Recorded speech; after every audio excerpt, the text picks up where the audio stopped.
Assalamualaikum khawatiin Hazrat and welcome back to another episode of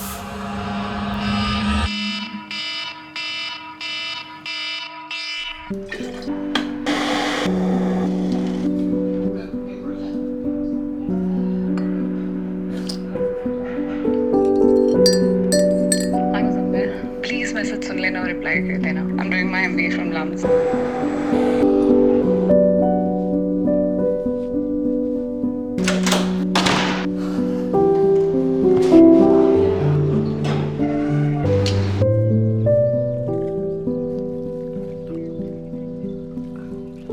भैया बड़ा बुढ़ापा आ चुका है, थोड़ी सी एक्सरसाइज करनी चाहिए हमें। अभी थोड़ी गर्मियाँ आ रही हैं तो शुरू करेंगे। बट नॉनदलेस पिछले 4 साल के अंदर टीबीटी पॉडकास्ट के ऊपर 400 से ज़्यादा लोगों से बात करके पर्सनली जितनी ग्रोथ मेरे अंदर आई है, और ख़ासकर जो मुज़म्मिल आज का एग्जिस्ट करता है वो 4 साल पुराने वाले मुज़म्मिल को शायद पहचान भी ना सके, क्योंकि वो एक बिल्कुल डिफरेंट मुज़म्मिल था। उसकी ज़ाहिर अपनी थॉट्स थी उस टाइम के हिसाब से, वो शायद ठीक भी थी, लेकिन इतने सारे लोगों के साथ बात करके, इतनी सारी इन्फॉर्मेशन एक्सट्रैक्ट करके जो आज का मुज़म्मिल है वो एक तो ये कि बहुत डिफरेंट है, बहुत ज़्यादा मैच्योर है, बहुत सारे नए ख़यालात रखता है, और उसको एक तलब हो रही है कि वो नई चीज़ें एक्सप्लोर करे और नए एवेन्यूज़ को परस्यू करे। लेकिन शायद आप यहाँ पे नए हैं तो इस वजह से मुझे लगता है कि मुझे थोड़ा सा अपने आप को इंट्रोड्यूस करना चाहिए। मेरा नाम सैयद मुज़म्मिल हसन ज़ैदी है और पिछले 15 साल से मैं ऑनलाइन डिफरेंट प्लेटफॉर्म्स के ऊपर कंटेंट क्रिएट कर रहा हूँ। पहले फेसबुक पे कर रहा था, फिर कुछ अर्सा इंस्टाग्राम पे थोड़ा बहुत करता रहा, और पिछले 4 साल से यूट्यूब के ऊपर बड़ा एक्टिव हूँ। 2010 में जब मैंने काम शुरू किया तो मैं इनिशियली फोटोग्राफी कर रहा था फेसबुक के ऊपर। भाई ने मुझे लाके एक DSLR दिया था और मैं हर दिन की कोई क्रिएटिव फोटो खींच के अपलोड करता था और उसके साथ कोई बड़ा खूबसूरत सा कैप्शन लगाता था। और मज़ेदार बात यह कि इनिशियली मुझे बड़ी पजीराई भी मिली उस टाइम के ऊपर, बड़ी सारी फोटोज मेरी वायरल भी होती थी, और photography was an emerging new trend. थोड़ा बहुत शादियों का काम भी मिला, लेकिन उस टाइम पे लोगों ने बोला यार अब तू शादी फोटोग्राफी करेगा, क्या कर रहा है, पागल है। वो जो लोगों को शौक होता है कि यार जब भी कोई नया इंटरेस्टिंग काम शुरू किया जाए तो पहली फुर्सत में वो आके आपको बताते हैं कि यार आप कितने बड़े बेवकूफ़ हैं और कितना ज़्यादा आप जो है वो अपना टाइम ज़ाया कर रहे हैं। खैर नॉनदलेस 1.5-2 साल मैंने फोटोग्राफी की, बड़ी मुझे जो क्रिएटिव काम था उसकी बड़ी पजीराई मिली, लेकिन आफ्टर अ वाइल जब एक ही चीज़ बार बार होना शुरू हो गई तो मैं थोड़ा सा बोर हो गया। और उसी टाइम के ऊपर 2012 के आसपास DSLRs में नई नई वीडियो की फंक्शनैलिटी आई थी, तो मैंने अपने दोस्तों के साथ मिलकर कुछ वीडियोस बनाना शुरू की। प्राइमरीली कॉमिक रिलीफ, जो आपको पता है स्किट्स होते हैं 5-6-7 मिनट की, यूनिवर्सिटी के स्टूडेंट्स किस तरह की हरकतें करते हैं, ईद के ऊपर पाकिस्तानी क्या करते हैं, वगैरह वगैरह, जो स्टैंडर्ड जो रिलेटेबल कॉमिक कंटेंट होता है। हालांकि आज तो आप सबको पता है, मैंने बोला आपको समझ आ गई, लेकिन उस टाइम के ऊपर ये बिल्कुल फ्रेश था। कोई भी पाकिस्तान में नहीं कर रहा था, सिर्फ हम कर रहे थे। इस्लामाबाद से और कराची से मानसर स्टूडियोज, सलमान पारिक साहब जिनका मंटो ब्रांड आजकल बड़ा फेमस है, और आप में से काफ़ी सारे लोग जो हैं वो डेफिनेटली वहाँ के शलवार कमीज और डिफरेंट उर्दू वाले कपड़े पहनते भी होंगे। लेकिन हम 2 लोग थे जो कि उस टाइम पे डिफरेंट क्रिएटिव वीडियोस बना रहे थे। अगेन कोई इसमें एजेंडा नहीं था, कोई हमारा ये इंटरेस्ट नहीं था कि हम मशहूर हो जाएंगे, या हमारा ये इंटरेस्ट नहीं था कि जी हमें कोई इससे पैसे मिल जाएंगे या कोई इंडस्ट्री सेटअप हो जाएगी। We were just young people having a lot of fun, और इंटरनेट के ऊपर नया नया एक मीडियम है जिसके ऊपर आप कुछ भी बना के डाल सकते हैं और वो इंस्टेंटली वायरल हो सकता है। 2015 तक हमने तकरीबन कोई 60-70 डिफरेंट वीडियोस बनाए, लेकिन हम यूनिवर्सिटी से भी ग्रेजुएट कर रहे थे, और ये जो मीडियम था कॉमिक रिलीफ वीडियोस का, वो काफी हद तक मेन स्ट्रीम हो चुका था। वाइन्स की शक्ल में आप छोटी छोटी 10-10, 15-15, 20-20 सेकंड की वीडियोस वायरल होना शुरू हो गई थी, और इस काम में हमारे जैसे और बहुत सारे बड़े स्मार्ट क्रिएटिव लोग भी घुस चुके थे, जिसकी वजह से कोई ऐसा कोई अनोखा काम नहीं था जो कि हम लोग कर रहे थे और बाकी लोग नहीं कर रहे थे। इनफैक्ट आई वुड आर्ग्यू कि जो नए लोग उस टाइम के ऊपर हमारे साथ आए थे वो इस पर्टिकुलर मीडियम को हमसे बहुत बेहतर कर रहे थे। अब जैसा कि पहले मैं फोटोग्राफी से बोर हो गया था, इसी तरीके से एक अनोइंग चीज मेरे बारे में है जो कि आपको इस पूरी कहानी में कंसिस्टेंटली मिलेगी, और मुझे लगता है कि आजकल के जो काफी सारे नौजवान हैं वो भी इससे रिलेट करेंगे कि मैं बहुत जल्दी चीजों से बोर हो जाता हूँ। मैं जाता हूँ, मैं एक नई चीज ट्राई करता हूँ, मैं उसको अच्छे से करता हूँ, लोग देखते हैं, लोग उसकी तारीफ भी करते हैं, लोग कहते हैं यार वाह क्या कमाल काम कर दिया, और उसके बाद फिर जैसे ही वो मेन स्ट्रीम होने लगती है मैं कहता हूँ यार अब तो ये कर लिया ना, अब तो कोई और भी इसको कर सकता है, तो मेरा क्या फायदा, और मैं आगे निकल जाता हूँ और मैं उसको लपेट नहीं पाता, मैं उसको मेन स्ट्रीम नहीं कर पाता, जिससे मुझे शायद 10 टाइम्स ज्यादा फेम भी मिल सकती है, पैसा भी मिल सकता है, लेकिन समहाउ मेरा दिल नहीं करता, मैं बोर हो जाता हूँ, मैं आगे चला जाता हूँ। शायद ये जो पर्सनैलिटी ट्रेट है ये बड़ा अनोइंग है, शायद मेरे लॉन्ग टर्म गोल्स के लिए बड़ा गलत है। मुझे याद है मेरे साथ एक साहब काम करते होते थे, उन्होंने मुझे खासकर ये बोला, उन्होंने कहा मुज़म्मिल भाई अगर आप ऐसे ही चलते रहे ना तो आप जिंदगी में शायद ज्यादा सक्सेसफुल नहीं हो सकते, और मैंने बड़ी कोशिश भी की है कि मैं इसके ऊपर वर्क करूं, लेकिन जैसा कि आप आगे देखेंगे कि मुझे लगता है कि इस पर्सनैलिटी ट्रेट के अंदर एक फायदा छुपा हुआ है, जो कि आज जब मैं पिछले 15 साल को देखता हूं तो मुझे नजर आता है कि the fact that I was bored so easily allowed me to actually explore a lot of bigger and better things, जो कि अदरवाइज शायद मैं ना कर पाता। नॉनदलेस 2015 के अंदर बोरियत कह लीजिए, कोई लैक ऑफ क्यूरियोसिटी कह लीजिए, लेकिन 2015 में ग्रेजुएट होने के कुछ ही अरसे बाद मैंने बिल्कुल ही वीडियोस बनाना छोड़ दिए और मैंने डिसाइड किया कि I am going to take a break. अच्छा, अब चीज़ों से ब्रेक लेना जो है ना वो बड़ा एक औखा काम है और बड़ा एक मुश्किल काम है। हालांकि सोचने में तो बड़ा आसान लगता है कि यार कितना मुश्किल है, जो भी कर रहे हो करना छोड़ दो, ब्रेक लो, चिल करो, क्या ऐसा मसला है। लेकिन प्रैक्टिकली जब आप ब्रेक लेने का सोचते हैं, खासकर एक ऐसी चीज़ से जो कि सक्सेसफुली चल रही है, तो आपके अपने दिमाग के लिए भी बड़ा मुश्किल होता है, आपकी मेंटल हेल्थ को भी वो बड़ा ज़्यादा अफेक्ट करता है और इर्द गिर्द के लोग भी जो है ना वो आपको 10 बातें करते हैं कि यार देखो ज़रा अनस्टेबल, क्विटर, फेलियर, ये तो जो है ना चल ही नहीं सकता था। आपका अपना दिमाग सोचता है कि यार अगर छोड़ गया, आज तो लोग जानते हैं, आज तो एक सपोर्ट बेस है, फैन फॉलोइंग है, लोग भूल जाएंगे, आगे नए लोग आ जाएंगे, हमारा क्या बनेगा। तो यहाँ पर मैंने ये सोचा था कि यार मैं थोड़ा सा ब्रेक लेके पीछे जाऊंगा, मैं ओवरऑल अब इस मीडियम को समझूंगा, इसके इम्पैक्ट को समझूंगा, कंज्यूमर की साइकोलॉजी कैसे चलती है, उसको क्या पसंद आता है, क्या नहीं पसंद आता, उसमें अच्छी प्रोडक्ट्स क्या होती हैं, अच्छी वीडियोस क्या होती हैं, बुरी वीडियोस क्या होती हैं, इस तमाम कंटेंट का आखिर इम्पैक्ट क्या है। लेकिन मार्केट में हर बंदे ने मुझे बोला कि भाई तू छोड़ देगा ना तो लोग तुझे भूल जाएंगे, तू दुनिया की सबसे बड़ी मिस्टेक कर रहा है। मसला एक ये होता है कि लोग जब भी आपको एडवाइस करते हैं ना तो वो हमेशा अपने आप को आपके जूतों में डालते हैं और फिर देखते हैं कि यार अगर मैं इसकी जगह होता ना, मेरे पास इतना बड़ा प्लेटफॉर्म होता, मेरे पास ये स्किल होती, मैं इस तरीके से वीडियोस डाल रहा होता और उसको इतने ज़्यादा तारीफ मिल रही होती और इतनी ज़्यादा वायरलिटी मिल रही होती, तो मैं ये और ये करता। और उसी के हिसाब से वो आपको एडवाइस देते हैं कि यार भाई मैं बता रहा हूँ तुझे, तू भी वीडियोस बनाता रहे, खैर है, कोई मसला नहीं है, आगे ब्रांड्स भी आएंगे, पैसा भी बनेगा, शोहरत भी मिलेगी। वो ये नहीं सोच रहे होते कि आपके सर्कमस्टांसेस डिफरेंट हैं, आपने कर लिया जो वो करना चाह रहे हैं, वो आप ऑलरेडी कर चुके हो, आपको उसमें कोई एक्साइटमेंट नहीं मिल रही, कोई आपको मज़ा नहीं आ रहा। तो बड़ा ज़रूरी होता है और बड़ा मुश्किल होता है कि आप पूरी जो मुआशरा है उसकी नॉइज़ को आप बंद करें। और जो मैंने आपको स्टार्ट में कहा कि ब्रेक लेना बड़ा मुश्किल काम है, वो आप उस सब नॉइज़ को इग्नोर करके आप वो ब्रेक लें ताकि आप चीज़ों को स्ट्रेटिजिकली एनालाइज कर सकें और एक बेहतर डिसीजन ले सकें। खैर वो ब्रेक मेरे लिए बड़ी यूज़फुल थी क्योंकि मैंने अगले 4 साल तक कोई वीडियोस नहीं बनाई और मैंने सिर्फ और सिर्फ स्टडी किया, रिफ्लेक्ट किया अपनी जर्नी के ऊपर, देखा कि क्या मैं एक्चुअली करना चाहता हूँ लाइफ के साथ, मेरी अपनी पर्सनल इंटेलेक्चुअल क्यूरियोसिटीज़ क्या हैं, क्या मैं ये जो कॉमेडी वाला कंटेंट है इसी को आगे ले जाना चाहता हूँ, क्या जो मैं बनना चाहता हूँ एक्चुअली लाइफ में बनना चाहता हूँ उसमें जो मेरा करंट काम है वो कहीं फिट होता है या नहीं होता, और अगर नहीं होता तो क्या नए किस्म का काम मैं कर सकता हूँ जिससे शायद लॉन्ग टर्म जो मेरी इंटरेस्ट्स हैं, जो मेरी क्यूरियोसिटीज़ हैं, उनको भी मैं फुलफ़िल कर लूँ और ओवरऑल एक डिफरेंट डायरेक्शन में ग्रो कर सकूँ। Growth is a very odd thing. हम सब ग्रो करना चाहते हैं, हमारी पर्सनैलिटी, हमारे करियर, हमारा पैसा, लेकिन ज़्यादातर लोग ये रियलाइज़ नहीं करते कि growth always comes at a cost. Personally मेरे एक्सपीरियंस के अंदर मैंने देखा है कि कोई ऐसा रास्ता है ही नहीं कि इंसान ग्रो कर सके और उसको मुश्किलात का सामना ना करना पड़े। इवन जब आप छोटे होते हैं और आप आपकी बॉडी ग्रो कर रही होती है तो आपको दर्दें होती हैं, उसको कॉमनली ग्रोथ पेन्स कहा जाता है। ज़िंदगी में आपने जब भी ग्रो करना होता है उसकी कोई ना कोई कॉस्ट ज़रूर होती है। अनफॉर्चुनेटली मैंने देखा है कि ग्रो हर कोई करना चाहता है, लेकिन ज़्यादातर लोग जब ग्रोथ के बारे में सोचते हैं तो वो चाहते हैं कि यार कुछ करे बगैर, किसी कॉस्ट के बगैर मुझे ग्रोथ मिल जाए। कोई ऐसा तरीका बता दें कि मैं ओवरनाइट वायरल हो जाऊं, कुछ ऐसा सिस्टम बता दें कि मेरे पास बहुत सारा पैसा आ जाए, मैं कोई क्रिप्टो करेंसी में पैसा कमा लूं, मैं कोई एक वीडियो बना के वायरल हो जाऊं और मुझे शोहरत मिल जाए। Everybody is after the get rich quick scheme, जिसकी वजह से वो स्कैम्स में पड़ते हैं, जिसकी वजह से कॉन्स्टेंटली वो बेवकूफ़ बनते हैं और जिस बेसिक मेंटालिटी को लोग इस्तेमाल करके कंसिस्टेंटली आपसे फ़ायदा उठाते हैं। और फिर यही लोग आते हैं और आके कहते हैं कि यार हम ग्रो नहीं कर पा रहे, अजीब, ये तो जो है ना मुआशरा ऐसा, सिस्टम ऐसा, लोगों की प्रिविलेज है कि वो ग्रो कर पा रहे हैं। डेफिनेटली प्रिविलेज होती है, बहुत सारे लोगों के पास स्टार्टिंग पॉइंट उनका बेहतर हो जाता है अगर उनके पास पैसा ज़्यादा हो, अगर एजुकेशन ज़्यादा हो, वगैरह वगैरह। लेकिन अगर आपके अंदर बर्दाश्त हो, अगर आप कॉस्ट लगाने के लिए रेडी हों, अगर आपके अंदर ये हिम्मत हो कि यार मैं मुश्किल डिसीजन ले लूँगा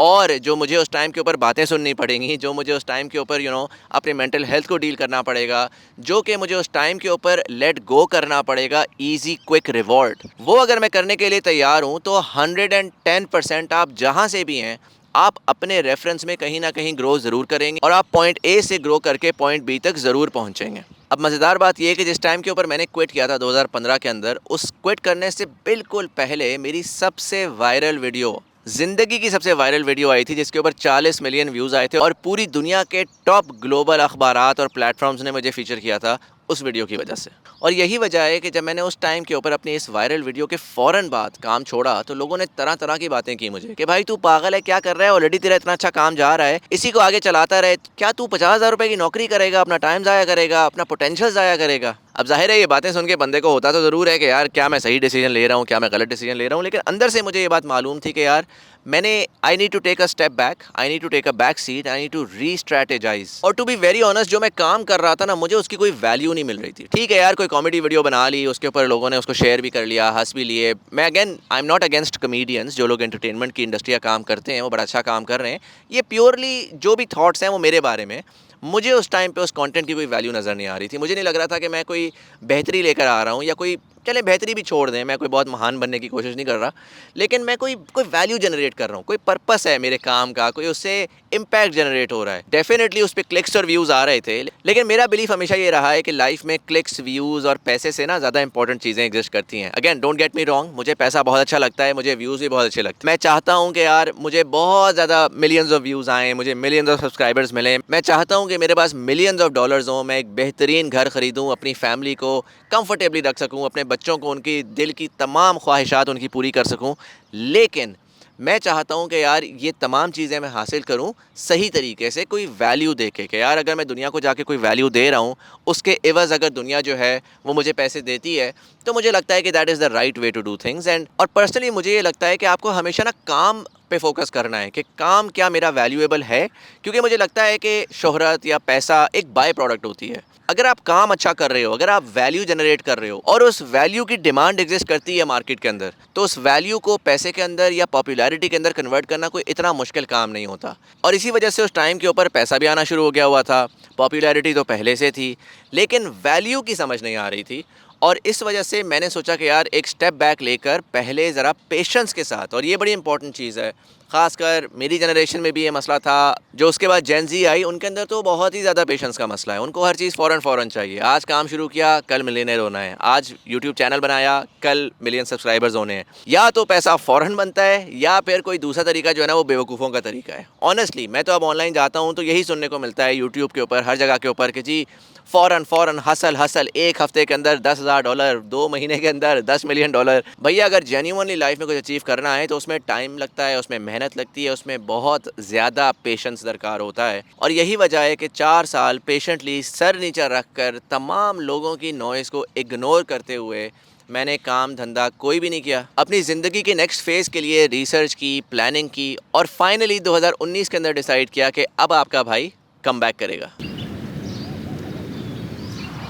अब 2019 तक मैंने ये डिसाइड कर लिया हुआ था कि मैं सोशल मीडिया को इस्तेमाल करूँगा अपने आप को एजुकेट करने के लिए, और अपने साथ साथ जो मुझे देखेगा उसको भी एजुकेट करने के लिए। मतलब मैंने ये नहीं करना कि यार शुगल मेला एन्जॉयमेंट के लिए सोशल मीडिया को इस्तेमाल किया और उसके ऊपर अगर लोग उस शुगल मेले को देख रहे हैं तो बेहतरीन है, ज़बरदस्त है। अगेन बहुत सारे लोग शुगल मेले के लिए करते हैं, मेरा कोई मसला नहीं है। जो अपना जैसा काम कर रहा है, ये सारी की सारी बातें मेरे लिए हैं, और मैं इस दुनिया में क्या अपनी लेगेसी छोड़ के जाना चाहता हूँ, क्या मैं इम्पैक्ट जनरेट करना चाहता हूँ। और ये जो मेरी थॉट थी सोशल मीडिया की, अगेन ये बड़े अरसे से बनती हुई आ रही थी। 2013 के अंदर या 14 के अंदर मैंने एक टेड टॉक दी थी, उस टाइम के ऊपर जब नया इंटरनेट पाकिस्तान में फैल रहा था। उस टाइम के ऊपर सोशल मीडिया को इस्तेमाल करते हुए किस तरीके से हम सोशल चेंज लेकर आ सकते हैं, वो मैंने उस टाइम पे दिया था। मैं उसकी वीडियो भी थोड़ी सी आपको दिखाने की कोशिश करूँगा। बट खैर 2019 में वापसी करके मैंने एक सीरीज़ बनाई काम की बात के नाम से, जिसके हमने तकरीबन 3-4 सीजन्स रन किए, और उसमें हम डिफरेंट चीज़ों के बारे में रिसर्च करते थे, प्रॉपर एक स्क्रिप्ट बनाते थे, प्रॉपर चीज़ों को समझते थे,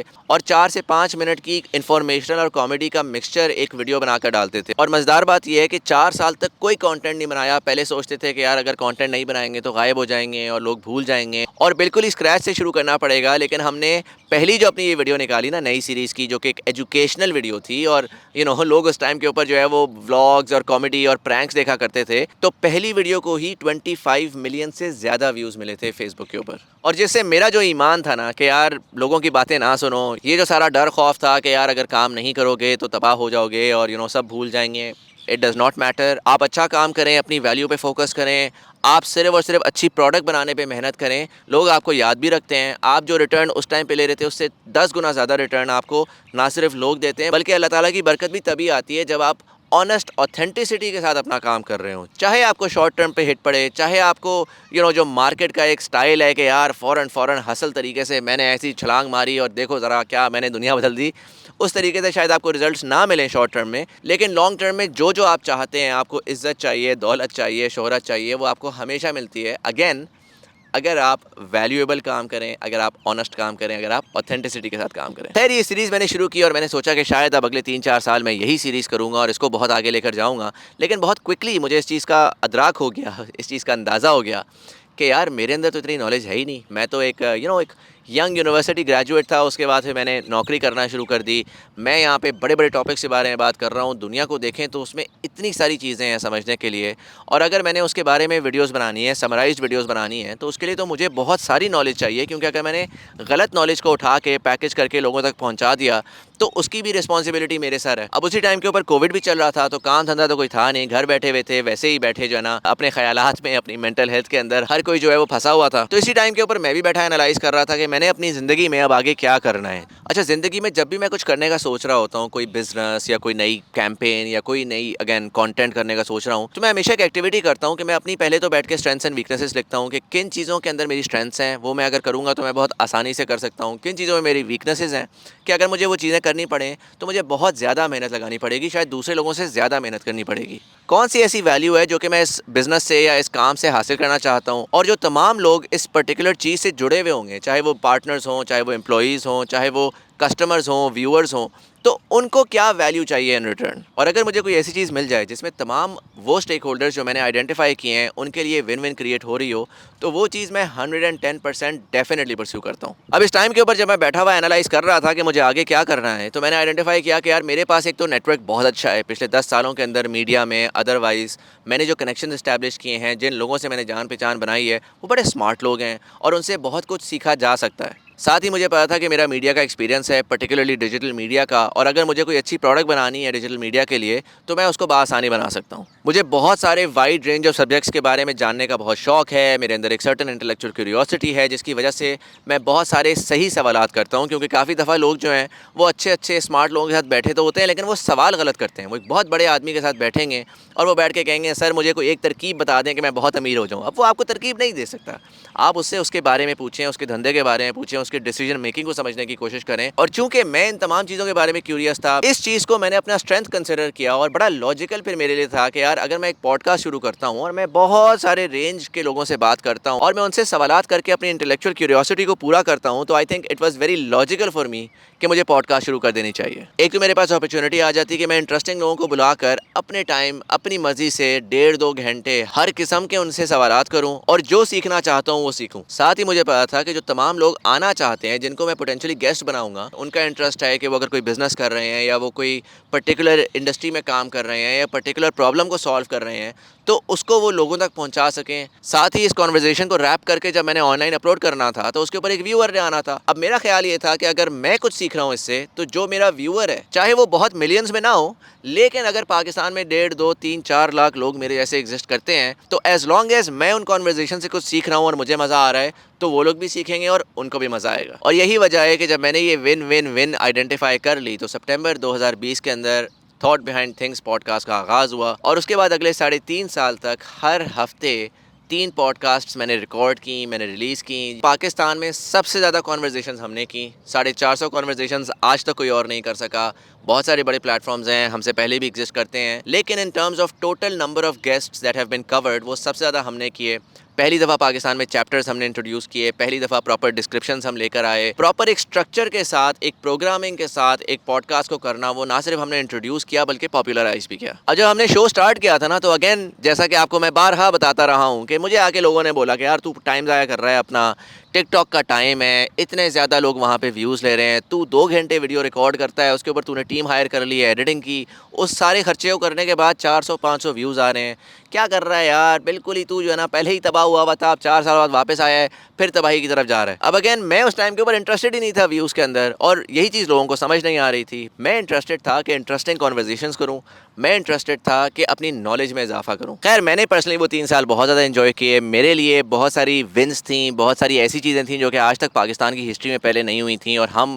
पहले थे कि हमने वो तमाम चीज़ें की। फॉर एग्जांपल, हम वो पहले प्लेटफॉर्म थे जिन्होंने स्टार्टअप्स को ना सिर्फ स्पेस दी बल्कि मेन स्ट्रीम में लेकर आए। We were the first ones जो कि कॉर्पोरेट लीडर्स को लेकर आए, एकेडमिक्स को लेकर आए, पॉलिसी मेकर्स को लेकर आए, बड़े बिजनेसेस को कवर किया, टेक इंडस्ट्री को कवर किया और पॉलिटिक्स को कवर किया।